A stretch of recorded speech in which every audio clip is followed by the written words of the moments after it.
Hi guys, today we're going to react to AKATSUKI by Babymetal. This is a BuyMeACoffee request from Rob G. Thank you, Rob, for this request. We appreciate your support. Thank you, Rob. We appreciate the ongoing support.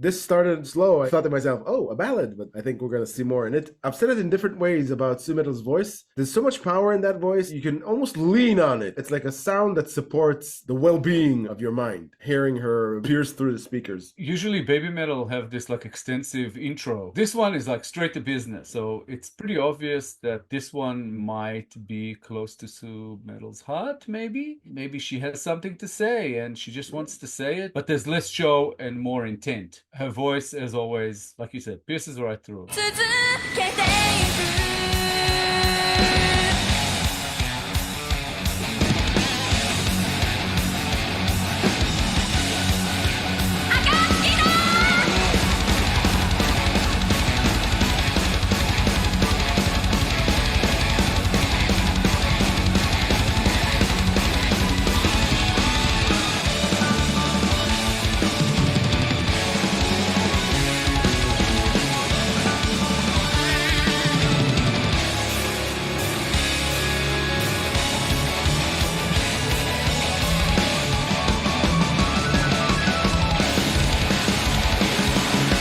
We've talked about it before. Their uniforms, they give them like superhero uniform. And in here, it amplifies that notion. It's like what SuMetal looks like. That's her gear. Again, a different type of introduction. And now it's like almost a different setting. I think Rob may have said something in his notes. This might be a solo performance. It's just Looks like SuMetal it. by herself. Yeah, I vaguely remember something. I haven't looked at the notes in a while. The outfit here looks different, which kind of also contributes to that thought that this might be a solo performance. Kami band sound fantastic as always as well. This is interesting.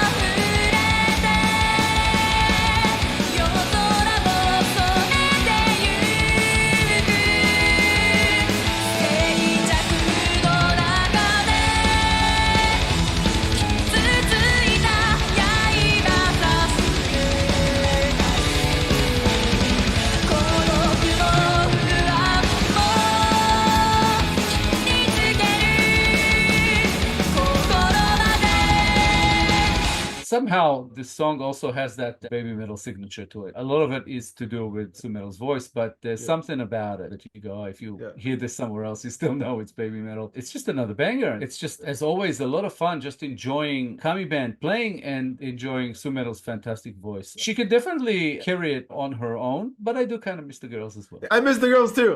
She started off really showcasing the strength of her voice, and this is a mellower section of the song, but you can still feel, I keep getting overwhelmed by it over and over. It's not just that she's a good singer and she has a phenomenal voice. It's something about the texture that just hits. I don't know what it is. I don't know. If they find what it is, in a lab, they should duplicate it because it's awesome. I think it's a taste thing. I think that if you like this kind of voice, then you will love it. And if you don't, you will just not connect to it at all. But for us, we love it. This is the kind of voice that appeals to me. I like different types of voices, but hers, like I said, there's something metallic to it, much in the way of, I think an example I used in the past was someone like Ozzy Osbourne, where his voice is just different to anyone else. And it's different to SuMetal, obviously, but it also has that metallic texture and it just pierces right through everything. Yeah. So it's awesome.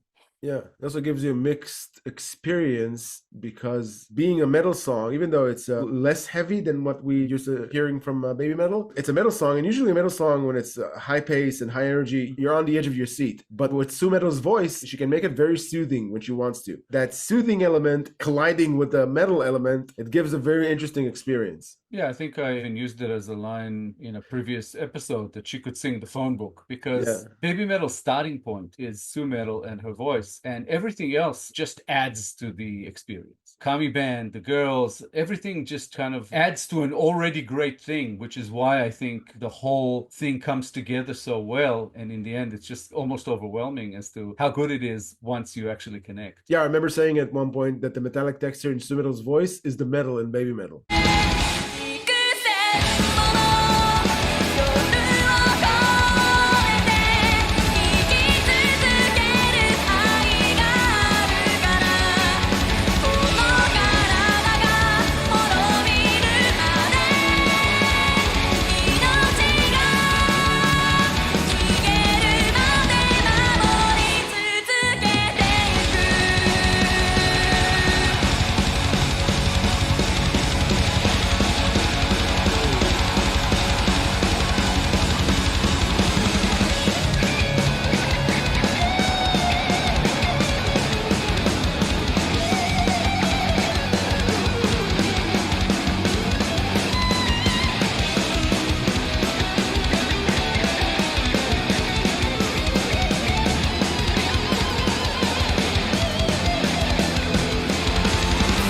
I guess Kami Band felt like they need to exhilarate the audience. Awesome to see. Guitar solo really makes you want to stand up. That's one of the elements that make me think of what it would be like to listen to them live. Just a marvelous experience. Yeah, like I said, they're part of the whole recipe that is Babymetal. They're always awesome to see.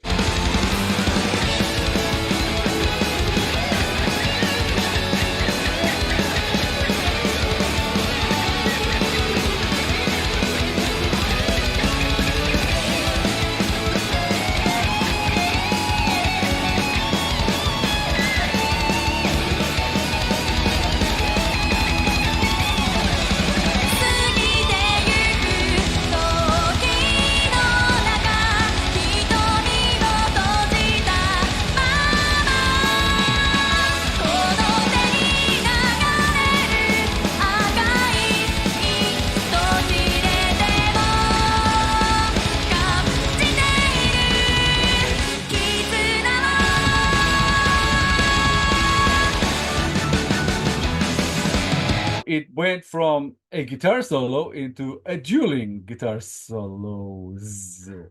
And the whole time, the drums were going nuts in the background. I just love it. And it's almost like they doing this kind of like a segue and saying, and here's SuMetal again, you know, as she comes into it. And it just always amazes me at how charismatic they all are, how professional, and how much they basically suck me into this thing, you know? It's just like I start watching and then hey, there's a smile. Just can't help it. I love the sass that they bring to the stage with the audience. Like they're making faces to the audience. It's like, look what we can do with the guitars. It looks like a relish in that moment. No doubt. Beautiful. Yeah, and going back to SuMetal, what is there I can say about SuMetal that I haven't said before, except for the fact that I'm dying to see them live? Now, you've said that before.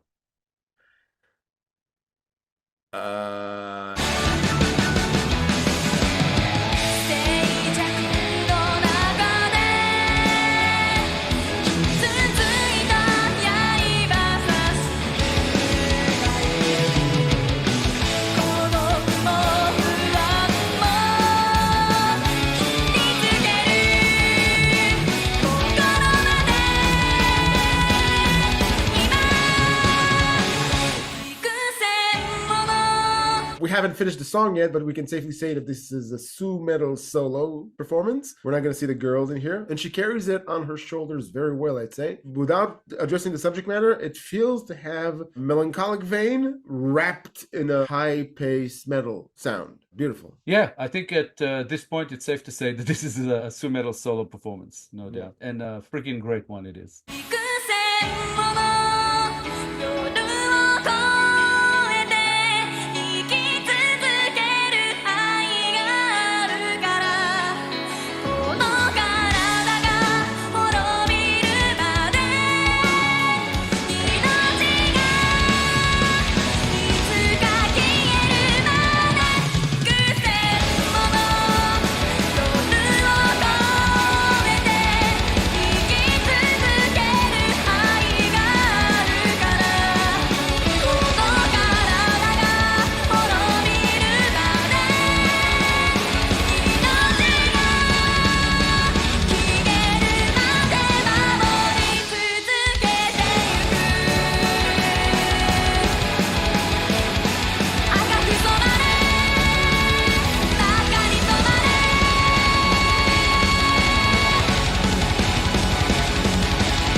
Even though this was a SuMetal solo performance, it kept the streak going in the way that Babymetal have gotten us accustomed to, and it's another banger, a fantastic song. When looking at the subject matter, it's an interesting one, but to me, it's like one word comes to mind when I look at the lyrics and sort of what I feel is the intent behind the song. To me, it's a song about devotion. It's basically like an enduring love, a dedication that one person expresses for another, and it could be because the other person is no longer around. But I'm not 100% sure about that detail. But it feels like that. Sometimes with translations from Japanese, it's a bit tough to get the full extent of it. But overall, it just seems to be a song about one person expressing this devotion to another and saying that this love will endure no matter what, up until the time I die and even past that. It has a feeling of deep loss somewhere in it that I'm not 100% sure about because of the whole translation situation, but there is a certain sadness it feels to it, even though what it potentially expresses is this commitment to protect this love for another person. I'll cherish it, I'll savor it until my body is no longer alive and I fade away, that kind of thing. But some of the imagery is really cool, that tearful moon and all that talk about that crimson red, beautifully written, and I'm sure that if we ever learn Japanese one day, we would have even more appreciation for it. The structure of the song and specifics in it had me thinking about maybe it has something to do with Japanese folklore, maybe it has something to do with a specific story that I'm not familiar with. But if I'm climbing out of that possibility and trying to think about something else in general, it had me thinking about their career as professional musicians and how they didn't have,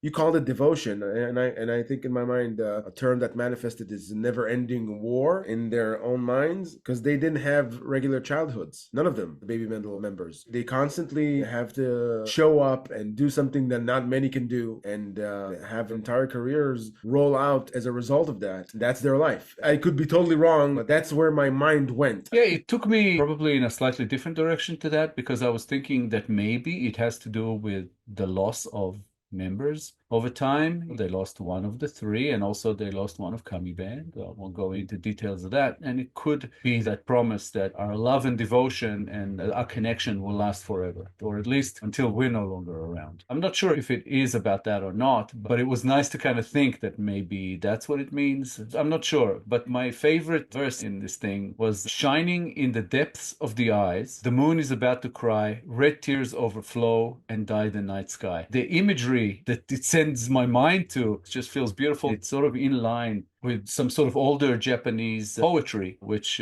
makes me think that you might be onto something as far as this potentially referencing some sort of Japanese folklore. I really don't know. What caught my attention actually was the verse, I think, after that. In the silence, the two damaged blades stand face to face, our loneliness and our uneasiness, slash even our hearts. The thought about two blades facing each other, it resonated in my mind as a familiar saying that said, when an unstoppable force hits an immovable object, those two blades that are damaged and are facing each other, in my mind, these blades are hitting each other. They are both hitting each other with the same force, and they are both made of the same material, so they both get damaged the same. Maybe that has something to do with that never-ending war that I had in my mind of what they have to deal with on a daily basis. But it could easily be far-fetched. I mean, I'm going into details that I don't know about, why they are in the lyrics. Yeah, that's what I usually say, that interpretation of songs and lyrics and poetry even more so, it's really in the eye of the reader, because even if certain things were not meant to mean that, they could still mean that to someone who reads it, who hears it, or whatever later. So that's what art is. Art changes, and art comes to mean different things over time. And that's kind of what I like about it. This song is probably one of the sort of deeper songs that we've heard from Babymetal as far as the lyrics. A bit more of a poetry kind of feel to it, I guess. As always, Babymetal, fantastic, beautiful song, beautifully performed by SuMetal and Kami Band. Never ever disappoint. Just an absolutely fantastic band. Love this band, love Kami Band, love SuMetal's therapeutic voice. What else is there to say? Another banger. So thank you, Rob G, for this awesome request. A fantastic song. As always, we appreciate all the support you send our way. Yeah, keep it coming. Thanks a lot. Thanks, Rob G, for this request. We enjoyed reacting to Babymetal very much. More like this would be much appreciated. Thank you again for your support. If you enjoyed this episode, guys, please be sure to like, subscribe, comment, and click the little bell bell icon so you get notified on all our future videos. If you have a song in mind you'd like us to react to, please make it through Buy Me a Coffee so we'll get a chance to get to it. Thank you all for sticking with us. Thank you all for your time. As always, our Babymetal reactions playlist should be up on the screen sometime about now. Give it a click, check it out. Awesome music. Thank you so much for all the support coming our way. We appreciate it oh so much. We'll be back in a couple of days with a new episode. We hope to see you all then.